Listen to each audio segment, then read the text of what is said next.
What is up, you beautiful people? It's Eric coming at you again, some more motivational covenantal series, part 288. Amen. Today we'll be talking about 1 Kings 11, when a wise king slowly turns away. Even great wisdom cannot protect a heart that slowly compromises. Solomon began his reign with wisdom, humility, and devotion to God, but this chapter reveals a tragic turning point. Solomon marries many foreign wives. Over time, they influence his heart. He begins tolerating idol worship. Altars to false gods appear in Israel. God becomes angry with Solomon, and the kingdom is sentenced to division. For it was so, when Solomon was old, that his wives turned his heart after other gods. 1 King 11:4. Notice something important. Solomon didn't abandon God overnight. It happened slowly.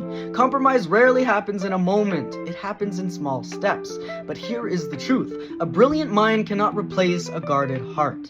Small compromises lead to major consequences. God had clearly warned Israel not to marry nations that worshipped idols. Solomon ignored the warning. At first, it may have seemed harmless, but eventually it changed his heart. The lesson is simple. Compromise grows. What begins as tolerance often ends as participation.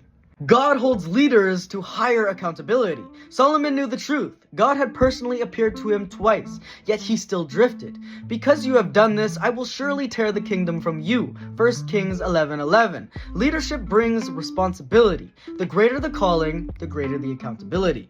But God still preserves his promise. Even in judgment, God shows mercy. He tells Solomon the kingdom will not be torn away during his lifetime, and one tribe will remain for the sake of David.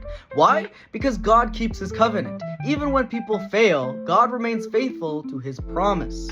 So guard your heart before the drift begins. Nobody wakes up one day planning to abandon God. It starts with small compromises, a relationship you know isn't right, a habit you tolerate, a voice you allow to influence your heart. Little by little, the fire fades.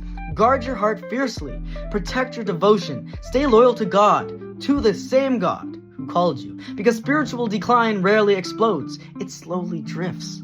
I guard my heart. I reject compromise. My loyalty belongs to God alone, because wisdom without devotion cannot protect the soul. And with that, y'all, it's Eric coming at you again, some more motivational messages. I'll catch you again tomorrow for some more. Amen.